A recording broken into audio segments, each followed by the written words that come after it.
Hey guys, welcome to Coding After 30. In today's video, I'm going to show you how to create your own custom hook that you will be able to reuse in any component. The awesome thing about using your own custom hooks, it allows you to share and extend functionality in your React applications. So if this is something that interests you, stick around for the video. By the way, if you're new to this channel, my name is Paul and I talk about switching careers into web development late in life. So if this is something that interests you, you could also subscribe to the channel. But without any further ado, let's get into this awesome tutorial.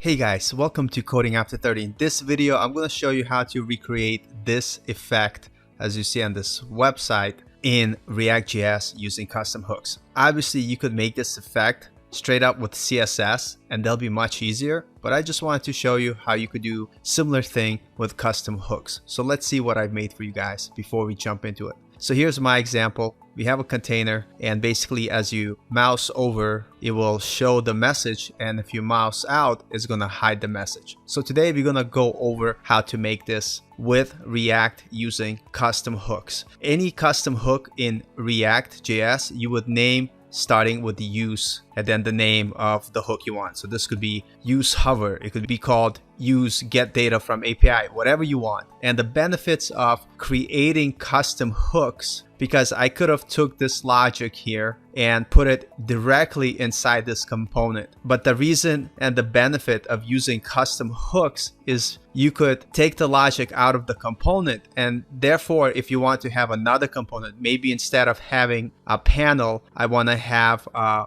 menu item that I wanted to have the hover state. So I could create menu item component and just pass the use hover hook and use it to influence the styling changes that I want in that custom navigation item component or whatever. So this is basically a great way to take logic and be able to reuse it in other components that we decide to create in the future. But for now, I just have this panel. But the basic idea, the benefits of using custom hooks is that it allows you to reuse your logic in your React components. And that is the number one reason to use hooks in the first place. By the way, before I jump to the tutorial, I was looking to recreate a simple portfolio piece, and I go and look up themes on themeforest.com, and here's one that I found. It's a basic HTML template and I really like the clean layout. So if you guys learning HTML and CSS, one of the best ways to learn, especially if you're just not sure or not able to come up with original ideas, is do something like I did here. I basically got this template, and of course I could just use it in a project straight up and I won't learn anything from it, but my portfolio will look nice. So that's one benefit of just buying a theme. But better benefit is that now I could use an inspector and I could inspect different elements like I did here and see kind of what and how they did things, because I'm able to see the CSS that they used and how they created this component. And through inspecting the component, I could reverse engineer by actually seeing what they did to be able to basically recreate this component. And so if I think it's this one, I click on hover, I could see the hover effect that they had here, and I could inspect it, see the CSS they used. And then when I jump into my code, I could start kind of recreating that same behavior based on the example I had. So if you guys are starting out and you're looking for ideas of what to do, you don't have to. I purchased this theme because I wanted to support the creator, and I do want to use this in my next portfolio blog project that I want to do for myself. I actually like this clean layout, so I want my portfolio to be like this because it's clean, right to the point. And so this is what I'm going to redesign my portfolio website. But anyway, if you guys learning HTML, CSS, you're looking designing, instead of trying to come up with your own design, one of the best ways to learn is through copying other people's work. There's nothing wrong with that. When I studied copywriting, basically learning how to write sales copy for advertising, I've done that like a while ago. And one of the best ways I was taught to learn is by actually find some of the best copywriting letters and copy them word for word. And then eventually over time, you'll start to understand why people wrote things a certain way. And it's the same thing with designing websites, is basically by finding great examples and then starting first by copying you will eventually start to see patterns and see why people did things a certain way. Let's jump back in the tutorial. So what we're going to do, we're going to recreate this same example. Now, like I said before, you could recreate this just with straight up CSS. What I chose to do here in this example, I wanted to introduce you guys to styled components. So if you Google styled components, you could go to this website. I've been really enjoying working with styled components. I feel, especially if you're working with React, it's a great way to style your components with JavaScript. It gives you a lot of flexibility. And also, if you, for any reason, going to use Material UI for any one of your projects, since it's based on styled components works really well with it. And here, this is where we create our styled component. So like I said, we're going to redo this from scratch. You could watch me type things and explain to you why we're doing things. Will help you kind of think through the process of how we build things. All right, guys, so what I'm going to do, I'm going to share this with you in the description below if you want to follow along. But I have this starter template. You guys could just get it from the link, click fork, and now you have a great starting point for you guys to build your app. All right, guys, so the first thing we're going to do is make our panel component. It's just going to be a simple function. And it's going to return a div. And let's render this component to our screen. So now we have our panel component. Let's add some styling to it using our styled components. So we're going to call this panel styled, and it's going to be styled div.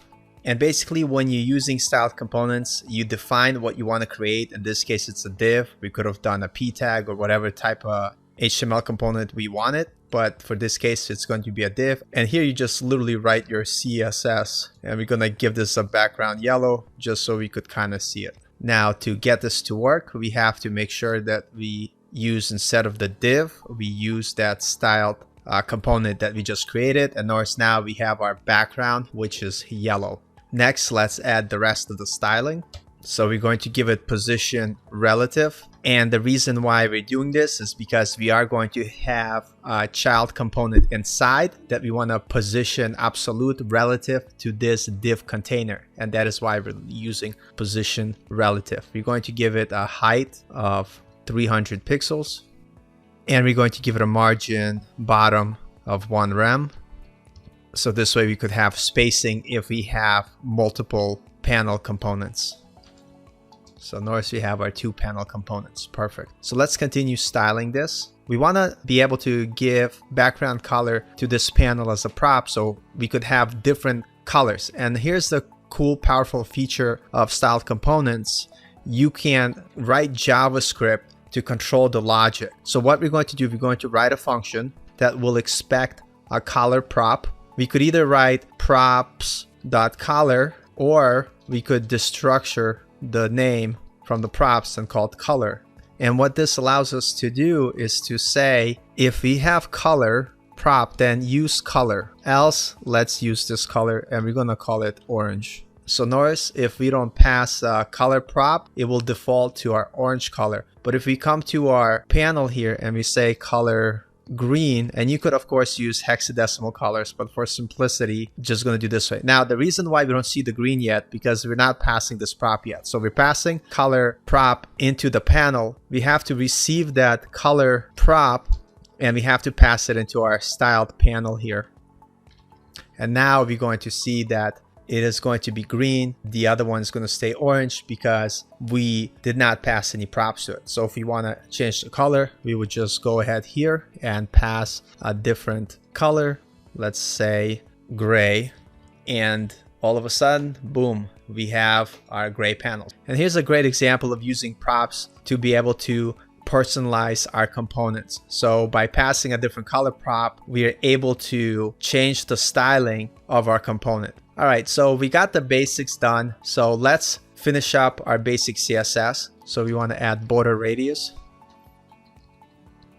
Perfect. What we want to do now is work on creating our content block. So let's do that now. So the beauty of using style components is that you could also write your CSS here via Sass. So I could actually add a class called content, and go inside there and write my styles for my content. Let's call this sub content for simplicity. And we're going to pass our sub content actually into here as children. So if we want to do that, we have to switch this to this notation here. So what this allows us to do is whatever we put here, we could actually have access inside our component via the children prop. So now what we could do, we could have access to our children, and here we could pass our children, and that will render anything that we put in between. And notice how we're putting just box 1, but this could actually be H1 with a paragraph. It could be another component, so it could basically be anything we want to pass here. So notice whatever we type here is going to be passed inside here via our children prop. So to keep things simple, let's just go back to our normal name box 1. So now we have box 1 and box 2. So now let's create our sub content box that's going to appear on hover. So to do that, it's going to be very simple. Inside here, we're going to wrap our children in a div, and we're going to give it a class name sub content. And here we are, we already created our class for our sub content. Let's style our sub content. So the first thing we want to do is we want it to show up on the bottom here. So we're going to make it position absolute. And because we use position relative here, when we position via absolute, it's going to be relative to this container. So if I do bottom and I do 0, notice how it's going to be positioned 0 pixels from the bottom. So what we're going to do, we're actually going to position this 15 pixels from the bottom. We're going to position it 15 pixels from the left to give us that space, and 15 pixels from the right. We want to give it a background color, and let's give it white so you could better see our content. I guess it would help if I could spell correctly. Nice. Let's give it a padding of 1 rem, and let's give it a border radius of 4 pixels. All right, for the most part, we have our element here. And so what we want to do is be able to hide it or show it on hover. And what I mean on hover, we're actually not going to use on hover CSS because we're going to use JavaScript to programmatically show and hide this. So we're going to use on mouse over and on mouse out to trigger hiding and showing these boxes here. And in order to do that, we could start right away creating our hook. Let's make our custom hover hook here. So anytime you make a custom hook in React, you start it with the name use and then the name of the hook. So we're going to call it use hover, but it could be use do something. So that's how you know it is a custom hook. So we're going to create a function that's going to be called use hover. Inside here, we're going to set up our state, and it's going to be hovering and then set hovering. And initially it is going to be set to false. And we are using our React use state to set the original state. So what we're going to do first, just so we could hook it up, we're right away going to return our state for hovering. And the way you get access to this is inside our panel component. You would literally destructure what we want from here, which we want hovering. And this is going to be from our use hover hook. So now what we're going to do is have access to our hovering state, and we could use it to set our CSS to hide the box. So we're going to pass hovering to our styled component so we could have access to it. So here we are in our styled component. So our sub content right now is visible. So if I wanted to hide it, we could use our transform translate y CSS property, and we're going to set it to 150 pixels. So notice that our content is missing. The reason why we could see box 2 here, because we're pushing it down 150 pixels. If I do negative, it's gonna push everything up, and here we are, we see it here. So we're pushing 150 pixels because it's relative to our container down. Now to make sure that we don't see this box, we could set overflow hidden on the container above, but I'm not going to do that right now because I want to show you how this works. So right now, if we want to hide it, we want it to be 150 pixels. But if we want to show it, we want it to be 0 pixels. So notice we do 0, our box appears right where it's supposed to do. So what we could do here is actually use a function like we used above to control the color via props. We're going to do similar thing here. So we're going to say, and we're going to destructure hovering. So if hovering is true, we want to show the text. So our translate is going to be 0. Otherwise, we want to hide it, which is going to be 150 pixels to move it off the screen. This parenthesis actually belongs here.